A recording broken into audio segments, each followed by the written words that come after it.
Hello +1 बच्चों, how are you? Good good. So बच्चों,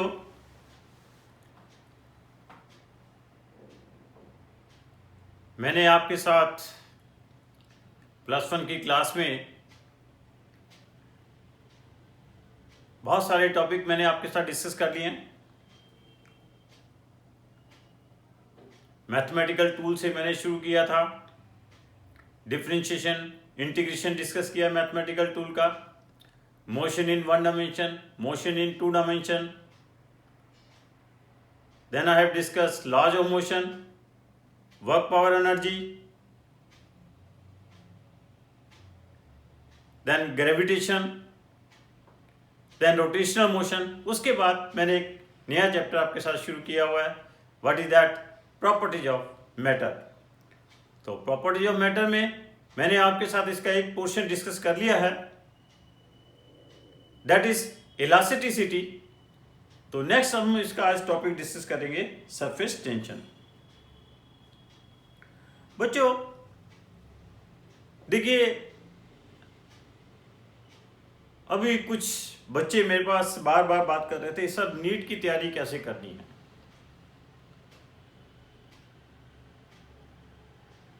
जो स्कूल के हमारे पेपर होंगे उसकी तैयारी कैसे करनी है, स्कूल में जो एग्जाम चल रहे हैं उसकी तैयारी कैसे करनी है।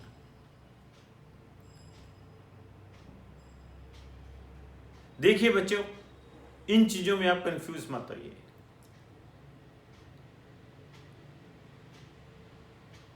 आपने नीट 2022 में अपीयर होना है।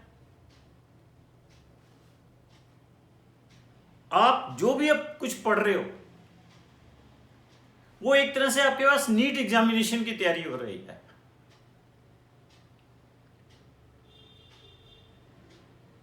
आज के दिन हमारे पास बोर्ड एग्जामिनेशन और नीट एग्जामिनेशन में कोई डिफरेंस नहीं रहा है। पहले होता था कि बोर्ड एग्जामिनेशन में या स्कूल के एग्जाम में क्या हो रहा था आपके पास कि ऑलमोस्ट सारा पेपर वो डेरिवेशन से भरा होता था। लेकिन बच्चों अब वो पैटर्न नहीं रहा है। अब देखिए, अब स्कूल के पेपर भी जो है नीट पैटर्न के ऊपर ही होते हैं। अब तो इवन बोर्ड एग्जामिनेशन और जो आपका स्कूल का पेपर होना है, इसमें कंपल्सरी भी हो गया 10 मल्टीपल चॉइस क्वेश्चन भी आने हैं। बट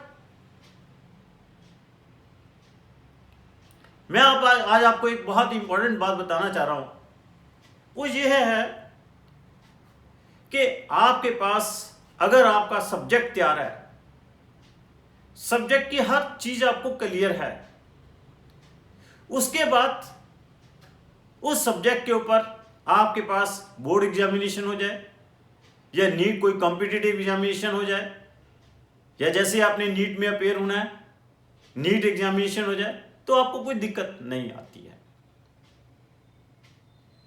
देखिए, आपके पास जो नीट एग्जामिनेशन है या बोर्ड एग्जामिनेशन है उनके लिए सिलेबस वही है। डिफरेंस क्या है आपके पास? डिफरेंस ये है कि बोर्ड एग्जामिनेशन में आपके पास सब्जेक्टिव पेपर होना है, नीट एग्जामिनेशन में आपके पास मल्टीपल चॉइस क्वेश्चन आने हैं।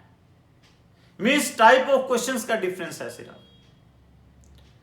तो अगर आपके पास सब्जेक्ट आपको आता है, फिजिक्स आपको आती है, तो आपको कोई दिक्कत नहीं है कि उस के ऊपर सब्जेक्टिव क्वेश्चन आ जाए या मल्टीपल चॉइस क्वेश्चन आ जाए। अगर आपको टॉपिक नहीं आता है, चाहे उसके ऊपर फिर आपके पास सब्जेक्टिव क्वेश्चन आ जाए, चाहे आपके पास मल्टीपल चॉइस क्वेश्चन आ जाए, you won't be able to do it.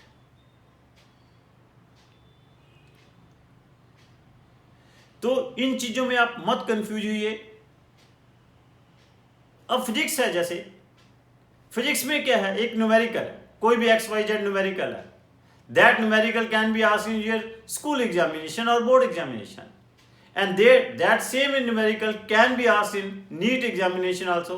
Difference क्या होगा? जब आप स्कूल में कर रहे हो तो वो आपके पास सारे न्यूमेरिकल्स के आपको स्टेप सॉल्व करने होंगे, वहां पे लिखना होगा, एक्सप्रेस करना होगा। बोर्ड एग्जामिनेशन में सॉरी नीट एग्जामिनेशन में सिर्फ ये होगा कि आपको वही न्यूमेरिकल को सॉल्व करना ही करना होगा, लेकिन उसको रफ में सॉल्व करना होगा। आप उसका आंसर निकाल लेते हो, नीचे एबीसीडी चॉइसेस पड़ी हुई हैं, आपके पास वहीं पे थोड़ा सा कंफर्मेशन भी हो जाता है जो आपने सॉल्व किया वो ठीक है या गलत है। अगर वो आंसर आपको एबीसीडी चॉइसेस में से कहीं से मिल गया तो आपको थोड़ा कंफर्म भी हो जाएगा कि जो मैंने कैलकुलेशन है वो मेरी ठीक आ गई है। This is the difference only. और आपने क्या करना है, उसके ऊपर टिक कर देना है।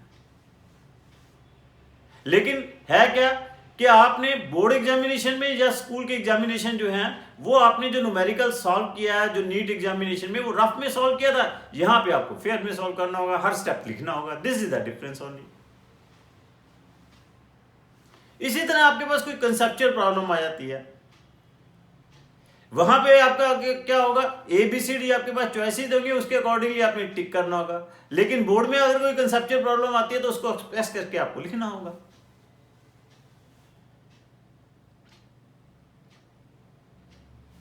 ये डिफरेंस है। और सिंपल आपके पास बोर्ड एग्जामिनेशन या स्कूल एग्जामिनेशन में क्या है, 2-4 डेफिनेशन पूछ ली जाती हैं जो कि डायरेक्ट डेफिनेशन नीट एग्जामिनेशन में नहीं पूछी जाती। 1-2 डेरिवेशन आ जाती हैं, जो डेरिवेशंस आपको आनी वैसे तो बहुत ही जरूरी है। कुछ मल्टीपल चॉइस क्वेश्चन ऐसे भी होते हैं अगर जिसकी डेरिवेशन पता हो तो you will be able to do them very easily. कोई 10-15% पेपर यू कैन से कि थोड़ा सा डिफरेंट होता है फ्रॉम द नीट एग्जामिनेशन जो बोर्ड और स्कूल पेपर। तो इस चीज से आपको कोई घबराने की बात नहीं। जो भी आप कर रहे हो, जब भी आप चाहे बोर्ड की तैयारी कर रहे हो तो ये मत सोचना कि अब हमारी नीट की तैयारी नहीं हो रही। अगर आप नीट की तैयारी कर रहे हो तो ये मत सोचना कि हमारी बोर्ड की तैयारी नहीं हो रही। मीन जब भी आप कोई सब्जेक्ट तैयार कर रहे हो, सब्जेक्ट तैयार करने का मतलब है कि आपकी दोनों प्रिपरेशन चल रही है। और जो बच्चा ये कहता है कि नहीं जी मैं तो बोर्ड की तैयारी कर रहा हूँ, अभी नीट की तैयारी नहीं कर रहा, मैं नीट की तैयारी कर रहा हूँ, अभी बोर्ड की तैयारी नहीं करना, वो कहना गलत होता है। इट मीन्स दैट आप सब्जेक्ट की तैयारी नहीं करते हो। क्लियर? तो इस कंफ्यूजन में मत रहा करो। तो बच्चों हिम्मत करो। हरवंश राय बच्चन जी कहते हैं, ऐसे नहीं कहूंगा, कहते हैं, कहा था उन्होंने, 2 बड़ी अच्छी कविता लिखी थी। उस कविता की 2 लाइनें मैं आपको सुनाता हूं, आपके साथ शेयर कर रहा हूं मैं। कहते लहरों से डरकर कभी नौका पार नहीं होती, लहरों से डरकर कभी नौका पार नहीं होती, हिम्मत रखने वालों की कभी हार नहीं होती, हिम्मत रखने वालों की कभी हार नहीं होती। तो इसलिए बच्चों हिम्मत बना के रखो। ठीक है, समय बड़ा क्रूशियल चल रहा है, क्रूशियल और थोड़ा सा डिफरेंट सा समय चल रहा है। स्कूल नहीं जाना हो रहा है, टीचर्स के साथ डायरेक्ट इंटरेक्शन नहीं है, कोविड के कारण काफ़ी सारी अनसर्टेनिटीज हैं, लेकिन फिर भी आपने अपनी हिम्मत बना के रखनी है। और जो बच्चा हिम्मत बना के रखेगा उसकी कभी हार नहीं हो सकती। स्वामी विवेकानंद जी कहते हैं, जागो, उठो, तब तक मत रुको जब तक आपको अपनी मंजिल ना मिल जाए। तो बहुत अच्छी कोटेशन है स्वामी विवेकानंद जी की ये, कि आपको जब तक अपनी मंजिल नहीं मिलती तब तक आपने चलते रहना है, मतलब आपने पढ़ते रहना है। नीट 2022 का जब तक आपका एग्जाम नहीं हो जाता तब तक आपने बिना हिम्मत हारे पढ़ते ही रहना है। बच्चों आज मैं जो आपके पास जो प्रॉपर्टी जो मैटर मैंने चैप्टर शुरू किया हुआ है, इसका नेक्स्ट टॉपिक मैं आपके साथ डिस्कस कर रहा हूं। What is that? That is the surface tension. Surface tension से पहले क्या है, 2 डेफिनेशंस हैं, 2-3 डेफिनेशन है, वो मैं आपसे डिस्कस करूंगा। First, force of cohesion. What is this force of cohesion? The force of attraction between the molecules of same substance is called force of cohesion. For example water molecules के बीच में जो force है वो force of cohesion होगी।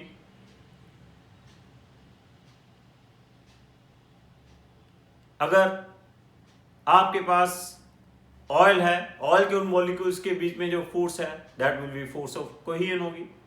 तो mean same substance के molecules के बीच में जो फोर्स है that is the force of cohesion. What is force of adhesion? The force of attraction between the molecules of two different substance. जैसे अगर मैं मार्कर से इस बोर्ड के ऊपर लिख रहा हूं, मार्कर के बीच में जो इंक है और बोर्ड के जो मॉलिक्यूल्स हैं, इस सब्सटेंस के मॉलिक्यूल्स हैं, इनके मॉलिक्यूल्स के बीच में जो फोर्स होगी that is the force of adhesion.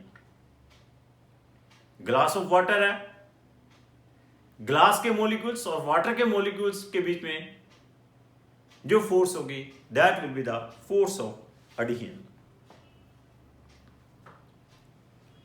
जी वैसे मैं आपके साथ डिस्कस कर चुका हूं कि how the force intermolecular forces means forces between the molecules of substance कैसे वेरी करती हैं। ये मैं आपके पास प्रॉपर्टी इलास्टिसिटी मैंने जब शुरू किया था वहीं पे एक्सप्लेन किया था। कॉज ऑफ इलास्टिसिटी मैंने वहीं से एक्सप्लेन किया था कि कैसे आपके पास इंटरमोलिकुलर फोर्सेस वेरी करती हैं। कि potential energy between any two molecules at a distance x, मैंने क्या कहा था, क्या होती है A/x raise power 12 minus B/x raise power 6। तो यहीं से force between the molecules of substance निकाली थी मैंने, क्या की थी, that is 12A/x raise power 13 minus 6B/x raise power 7। And I told you कि when the molecules are at a distance of 2A/b rays power 1/6, in that case there is no force between the molecules of the substance, and when the distance becomes greater than this 2A/b raised power 1/6, in that case the force between the molecules of the substance is attractive in nature, and when the distance becomes less than 2A/b raised power 1/6, the force between the molecules of the substance is attractive in nature, repulsive in nature.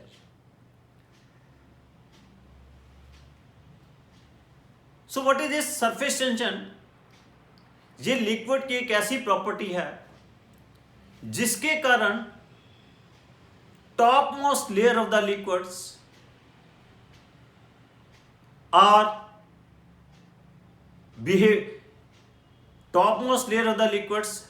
behaving like the elastic stretch membrane.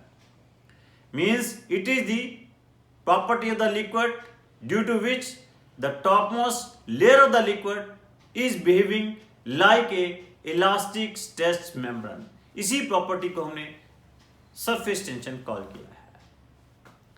Topmost layer of the liquid means it is the layer of the liquid which is in contact with the air, जिसे कि हमने क्या call किया है, free surface भी call किया, that is also known as free surface of the liquid.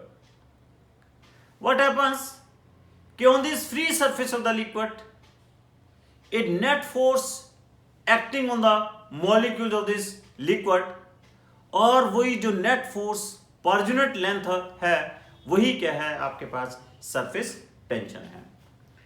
देखिए what is the molecular theory of the surface tension. Suppose ये आपके पास एक कंटेनर है, इस कंटेनर में आपके पास कोई भी लिक्विड है, is any liquid in this container. अगर हम क्या होता है इस कंटेनर के लिक्विड के जितने भी मॉलिक्यूल्स हैं, all this molecules are exerting the force on each other. जिस फोर्स को हमने क्या कॉल किया, फोर्स ऑफ कोहेजन है। There is a distance up to which all other molecules are exerting. Suppose ये एक मॉलिक्यूल है, तो ये एक आपके पास डिस्टेंस है, दिस डिस्टेंस, इस डिस्टेंस तक जितने भी दूसरे मॉलिक्यूल्स पड़े हुए हैं वो मॉलिक्यूल्स इस मॉलिक्यूल के ऊपर क्या कर रहे हैं, फोर्स एक्सर्ट कर रहे हैं। Here this distance is called, इस डिस्टेंस को हमने क्या कॉल किया है, मॉलिक्यूलर रेंज कॉल किया है।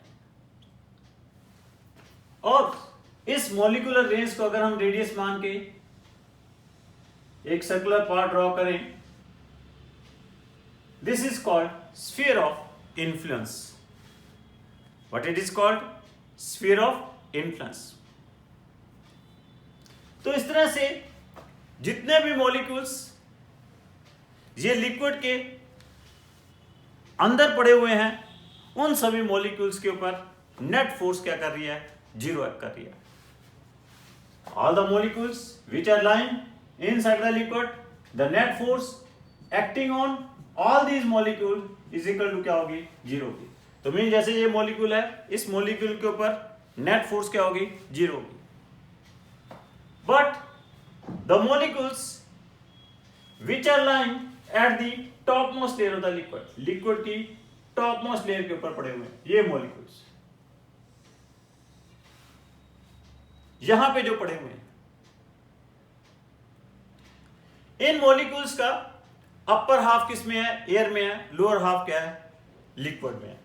लोअर हाफ के ऊपर तो क्या है, आपके पास एक फोर्स एक्ट कर रही है due to all other molecules, जितने भी दूसरे मॉलिक्यूल हैं लोअर हाफ के ऊपर फोर्स एक्ट कर रहे हैं। अपर हाफ के ऊपर जो फोर्स है, अपर हाफ जो पार्ट, अपर पार्ट जो है इन मॉलिक्यूल्स का, वो एयर के साथ कांटेक्ट में है और वो इनके ऊपर फोर्स एग्जर्ट करते हैं। तो जिस कारण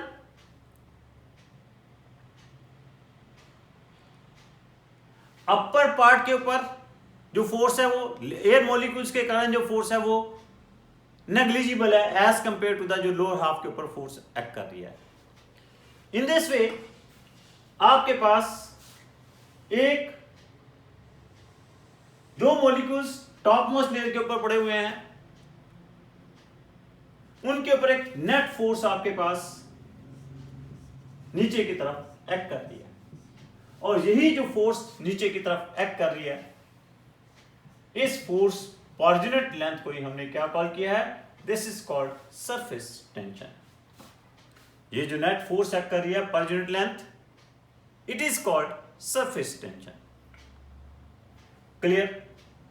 तो means it is also defined as, if we are considering an imaginary lines on the topmost layer of the liquid, और जो imaginary line है उसकी जो अगर लेंथ है लेते हैं, उसके ऊपर जो फोर्स एक्ट कर रही है per unit length, that is called surface tension. ये जहां पे ये liquids topmost layer of the liquids जो कि रेस्ट के ऊपर पड़े हुए हैं और they are showing the property of elasticity, इनके ऊपर जो नेट फोर्स एक्ट कर रही है, इनकी जो थिकनेस है that is equal to the molecular range of the molecule है, मॉलिक्यूलर रेंज के बराबर है। तो इस थिकनेस वाली लेयर को हम क्या कहते हैं, that is also known as surface film. This is also known as surface film. कुछ हमारे पास ऐसे लिक्विड्स होते हैं जिनकी दो लेयर्स एयर के साथ कांटेक्ट में होती है, तो उस केस में हम कहते हैं कि they are having two free surfaces. मैंने अभी बताया कि फ्री सरफेस क्या होता है, layer of the liquid which is in contact with the air, that is called free surface. In case there are two layers of the liquid which are in contact with the air, that is called, उस case में क्या है, हमारे पास दो free surfaces हो जाएंगे, और उस केस में जो सरफेस टेंशन हो जाएगी आपके पास, दैट इज इक्वल टू क्या हो जाएगी, F/2L हो जाएगी। उस केस में जो सरफेस टेंशन हो जाएगी वो क्या हो जाएगी, F/2L। तो as it is force per unit length है, तो इसलिए हम सरफेस टेंशन को क्या कहते हैं, this is also known as, इसके जो यूनिट्स हैं, इसके यूनिट्स जो होंगे वो क्या होंगे, न्यूटन पर मीटर होंगे। So as this force is per unit length है, इसे हम फोर्स ग्रेडियंट भी कॉल कर देते हैं। Clear? So it is the property of the liquid ये लिक्विड की एक ऐसी प्रॉपर्टी है जिसके कारण liquid drops always try to occupy the minimum surface area. इसके कारण जो लिक्विड है they always try to occupy the minimum surface area. और यही कारण है कि लिक्विड ड्रॉप्स हमेशा आपके पास किसकी फॉर्म में मिलेंगे? स्फीयर की फॉर्म में मिलेंगे। They are always spherical in shape, क्योंकि स्फीयर का जो सरफेस एरिया होता है वो मिनिमम सरफेस एरिया होता है। There are number of properties, number of examples of the surface tension. कहते हैं lead balls are always in spherical shape. किस कारण? That is only due to surface tension. Rain droplets are always spherical in shape. किसके कारण? That is only due to surface tension.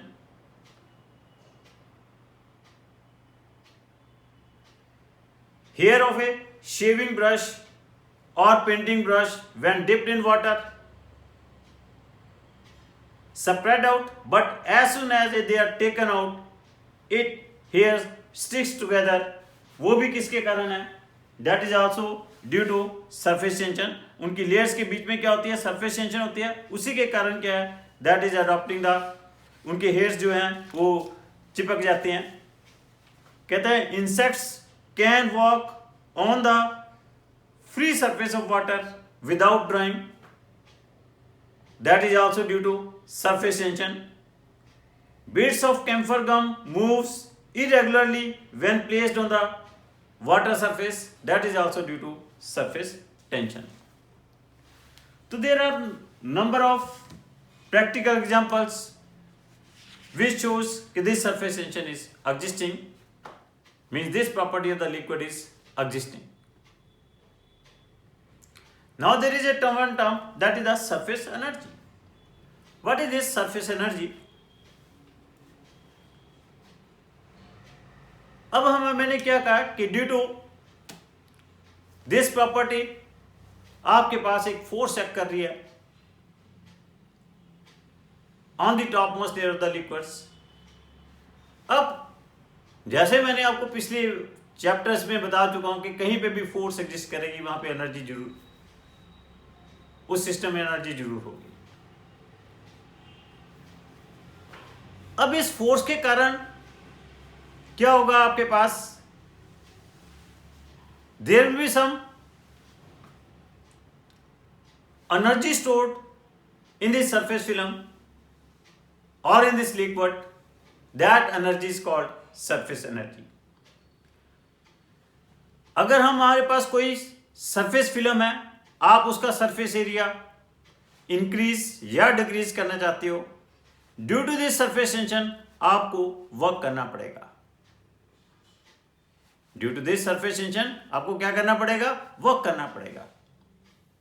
वो work की क्या है? वहां पे किसकी फॉर्म में स्टोर हो जाएगा? एनर्जी की फॉर्म में स्टोर हो जाएगा। And that energy is called surface energy. Numerically जो सरफेस एनर्जी है वो किसके इक्वल है? That is equal to the surface tension. देखिए वो कैसे? सपोज कर लो कि आपके पास कोई एक ये रेक्टेंगुलर फ्रेम है। This is any rectangular frame.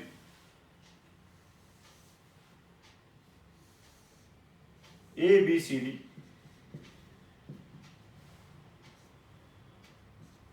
इस रेक्टेंगुलर फ्रेम के ऊपर एक ये वायर है।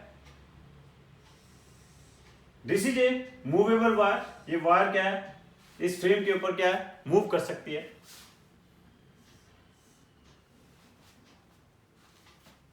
इसको हमने सॉफ्ट सॉल्यूशन में डिप करवा दिया। सॉफ्ट सॉल्यूशन में डिप कराने से यहां पे क्या हुआ? आपके पास ये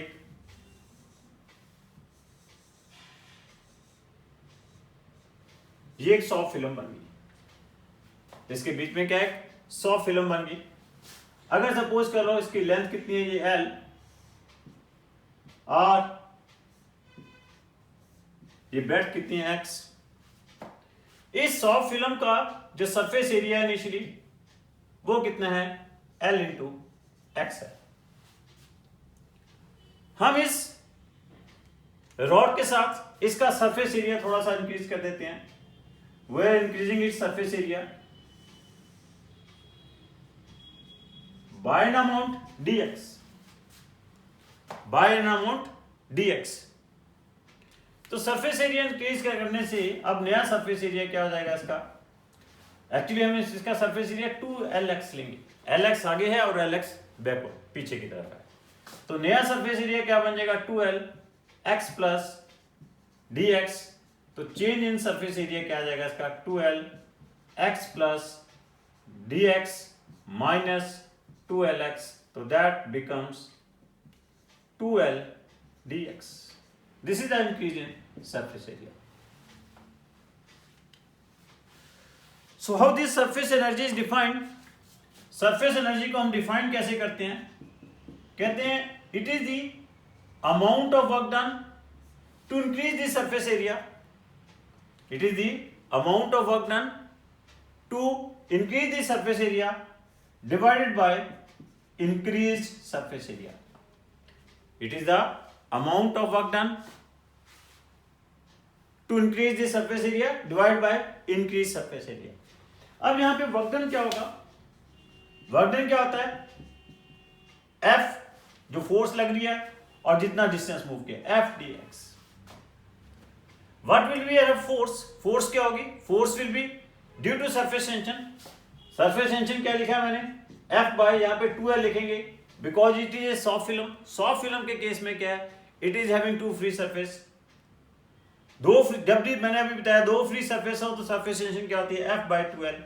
तो यहां से F की वैल्यू क्या होगी? That is 2TL. तो this will be 2TL into dx. Clear? तो सरफेस एनर्जी क्या आ गई आपके पास? 2TL dx divide by increase in surface area that is 2L dx. तो सरफेस एनर्जी क्या आ गई? न्यूमेरिकल इक्वल टू किसकी आ गई? सरफेस टेंशन के इक्वल आ गई. तो सरफेस एनर्जी की जो डेफिनेशन है वो क्या है आपके पास? It is the amount of work done just to amount of work done to increase surface area. It is the ratio of the amount of work done to increase the surface area to the increase surface area. And numerically this surface energy is equal to the surface tension. So this formula is very important कि जब कभी भी आपने work done निकालना है surface tension में, surface tension के कारण, तो वर्क डन किसके बराबर होगा? वेरी इंपॉर्टेंट फॉर्मूला कि वर्क डन जो है that is equal to surface tension into increase surface area. Work done is equal to surface tension into increase surface area. Very important formula. जैसे आपके पास question आ जाता है if there are small and droplets of water of radius small r coalesce together in a bigger droplet of radius capital R. तो first इसमें question आपके पास आ सकता है कि इट कैन बी आस्क्ड कि whether in this case energy is absorbed or energy is liberated, and then it is asked that how much will be the energy liberated or absorbed, and it is given क्या दिया हुआ है कि surface tension of each drop, surface tension जिस liquid के droplet हैं उसकी surface tension कितनी है? कैपिटल T है.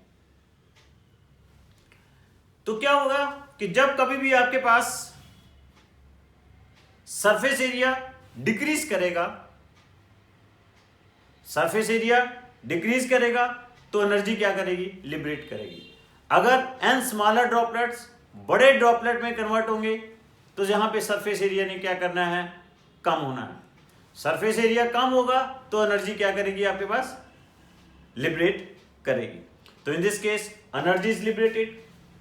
नाउ आपके पास work done energy, amount of energy liberated क्या होगी? Surface tension into increase in surface area T into delta S. अब हमने डेल्टा एस निकालना है. पहले आपके पास टोटल सरफेस एरिया कितना है? What is the total surface area? Initially initially total surface area n droplets हैं, ईच ऑफ रेडियस कितना है, स्मॉल आ रहा है, तो आपके पास सरफेस एरिया क्या होगा, n into 4 pi small r square. Suppose these droplets is, ये ड्रॉपलेट कोलिज कर गए और जो नया ड्रॉपलेट बना है उसका रेडियस क्या है, कैपिटल आर, तो उसका सरफेस एरिया क्या हो जाएगा, 4 पाई आर स्क्वायर आ जाएगा। तो डेल्टा एस आपके पास क्या आ गया, यहाँ पे डेल्टा एस क्या आ गया आपके पास, 4 pi capital R square minus n into 4 pi small r square. तो अमाउंट ऑफ एनर्जी लिबरेटेड क्या आ जाएगी, दैट इज डेल्टा यू, क्या आ जाएगी आपके पास, t into 4 pi capital R square minus n into 4 pi small r square. Clear? और we can say 4 pi capital T capital R square minus n into small r square. But remember one thing, volume of n smaller droplets will be equal to क्या होगा, volume of bigger droplet होगा। तो ये capital R की जो value होगी n raise power 1/3 into small r, तो आपके पास डेल्टा U क्या आ जाएगा, that is 4 pi capital T n raise power 2/3 r square minus n r square, 4 pi capital T r square n raise power 2/3 minus n. So this is the amount of energy liberated. Now इससे उल्टा पूछा जा सकता है कि अगर आपके पास ऐसे एक बिगर ड्रॉपलेट है जिसका रेडियस कैपिटल आ रहा है, it is separated into n smaller droplet, तो रिमेंबर उस केस में सरफेस एरिया बढ़ जाएगा, सरफेस एरिया बढ़ जाएगा तो अमाउंट ऑफ एनर्जी क्या होगी, इन दैट केस सरफेस एरिया बढ़ने से अमाउंट ऑफ एनर्जी क्या होगी, अब्जॉर्ब्ड होगी। अब वहां पे अमाउंट ऑफ एनर्जी अब्जॉर्ब क्या आएगी, वो भी यही आएगी, लेकिन आपके पास यहाँ पे स्मॉल आर की बजाय कैपिटल आर दिया होगा, तो आपने यहाँ पे जैसे मैंने इसमें क्या किया था, स्मॉल कैपिटल आर को in terms of small r लिख दिया था, अब यहाँ पे आप स्मॉल आर को in terms of capital R लिख सकते हो। स्मॉल आर क्या आ जाएगा, n raise power minus 1/3 into capital R, तो amount of energy absorb in terms of capital R भी आ जाएगी। अगर आपके पास वहां पे भी स्मॉल आर दिया हो तो means you can say amount of energy liberated और अब्जॉर्ब दोनों के लिए न्यूमेरिकली अगर देखेंगे तो वो तो यही आएगी, 4 pi into capital T R square n raise power 2/3 minus 1। And remember कि स्मॉल आर और कैपिटल आर के बीच में क्या रिलेशन है, capital R is n raise power 1/3 into small r. Clear? No problem at all. बहुत ही important question है ये। So this is about surface energy. यहां पे एक चीज ख्याल रखना, ये मैंने लिखा है जो work done T delta S, अगर आपके पास कोई ऐसा लिक्विड है जिसके दो सरफेस टेंशन है, उस केस में ये क्या लिखा जाएगा, 2T डेल्टा S लिखा जाएगा। In that case it will be written as 2T delta S। Clear? Next topic है हमारे पास shape of the meniscus. What is this shape of meniscus? देखिए ये जैसे ये कंटेनर है,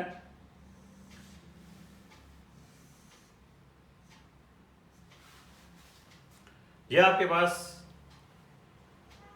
कोई कैपिलरी ट्यूब है, इस कैपिलरी ट्यूब में आपके पास कोई ये लिक्विड है,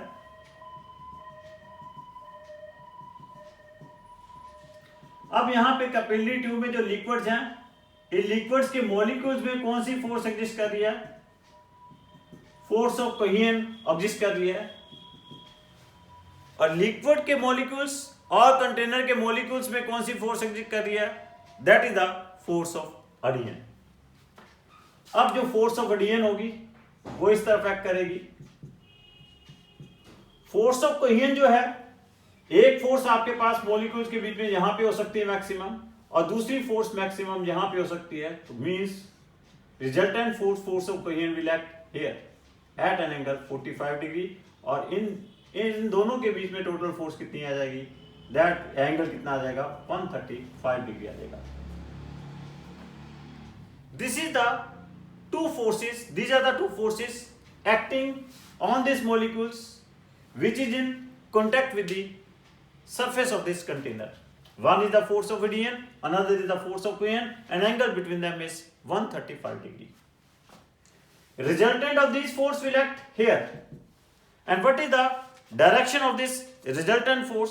अगर हम आपके पास जो वेक्टर में मैंने फार्मूला बताया था कि कभी भी दो वेक्टर्स के बीच में उनके रिजल्टेंट वेक्टर की डायरेक्शन निकालनी है, क्या फॉर्मूला बताया था, tan beta is equal to b sin theta divided by a plus b cos theta, where beta is the angle made by vector a. Suppose here resultant force is making an angle beta किसके साथ, f a vector के साथ कितना angle बना रही है, beta angle बना रही है। तो यहां पे जो tan बीटा आ जाएगा that will be equal to क्या आ जाएगा, FC upon root 2 FA minus FC आ जाएगा।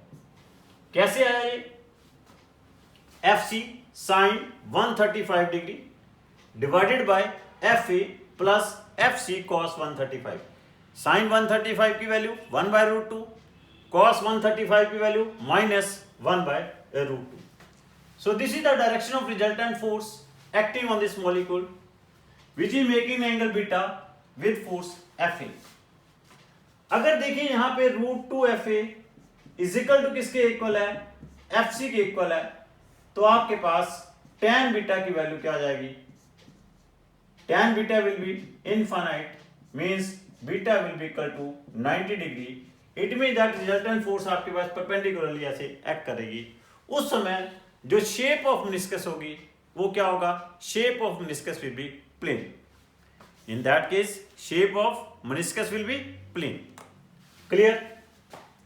Now, अगर आपके पास यहां पे रूट 2 FA क्या हो, लेस देन FC हो, रूट 2 FA क्या है, लेस देन FC है, उस केस में क्या होगा कि आप root 2 FA is less than FC है, tan बीटा क्या हो जाएगा आपके पास, नेगेटिव हो जाएगा, tan beta is negative. tan beta negative का मतलब बीटा क्या होगा, ग्रेटर देन 90 डिग्री होगा, बीटा क्या होगा, ग्रेटर देन 90 डिग्री होगा। और बीटा जब ग्रेटर देन 90 डिग्री होगा ये resultant force inside the container चली जाएगी, और जब ये resultant force inside the container चली जाएगी शेप ऑफ द मेनिस्कस क्या होगी, कन्वेक्स होगी। यहां पे जो मेनिस्कस बनेगा लिक्विड का वो क्या होगा, शेप ऑफ मेनिस्कस क्या होगी आपके पास, ऐसे कन्वेक्स होगी। This will be in that case convex meniscus will be form on the surface of the liquid. Third, अगर root 2 FA greater than FC है तो उस केस में आपके पास tan बीटा क्या होगा, ग्रेटर देन 0 होगा, बीटा क्या होगा, लेस देन 90 डिग्री होगा, रिजल्टेंट फोर्स क्या होगी, आउटसाइड दी कंटेनर होगी, resultant force outside the container होगी, तो शेप ऑफ द मेनिस्कस क्या होगा आपके पास उस समय, सॉरी ये आपके पास पहले क्या थी, कन्वेक्स मेनिस्कस था, अब शेप ऑफ द मेनिस्कस इस केस में क्या होगा, कनकेव मेनिस्कस आ जाएगा। This is the concave meniscus. तो मींस कन्वेक्स मेनिस्कस होगा या आपके पास कनकेव मेनिस्कस होगा या आपके पास प्लेन मेनिस्कस होगा, that is called, that is depending upon कि आपके पास एडहेसिव फोर्स ज्यादा है या कोहेसिव फोर्स ज्यादा है। Root 2 times of adhesive force अगर कोहेसिव फोर्स से बराबर है प्लेन मेनिस्कस होगा, root 2 times of adhesive force less than cohesive force है तो मेनिस्कस आपके पास कन्वेक्स होगा, root 2 times of adhesive force greater than cohesive force है, शेप ऑफ द मेनिस्कस क्या होगी, कनकेव होगी। मींस अगर root 2 FA equal to FC है, resultant force perpendicular to the surface act करेगी, root 2 FA less than FC है, resultant force will act inside the container exist करेगी, root 2 FA greater than FC है, resultant force outside the container exist करेगी। तो यहां पे आपके पास एक और भी टर्म है, ये आपके पास सपोज करो कनकेव मेनिस्कस है, इस कनकेव निष्कर्ष के ऊपर अगर हम एक टेंजेंट ड्रॉ कर देते हैं, ये टेंजेंट सॉलिड सरफेस के साथ जो एंगल बनाता है उस एंगल को हम क्या कहते हैं? That angle is called angle of contact. That angle is called angle of contact. So thank you very much बच्चों। कल हम इस लेक्चर को कंटिन्यू करेंगे। ये आपसे एक ही निवेदन है कि जो पुराने वाला लेक्चर है अच्छी तरह पढ़कर आना, उसमें कोई भी समस्या हो आप मेरे से डिस्कस कर सकते हो। तो कल हम इसको आगे कंटिन्यू करेंगे। Thank you very much.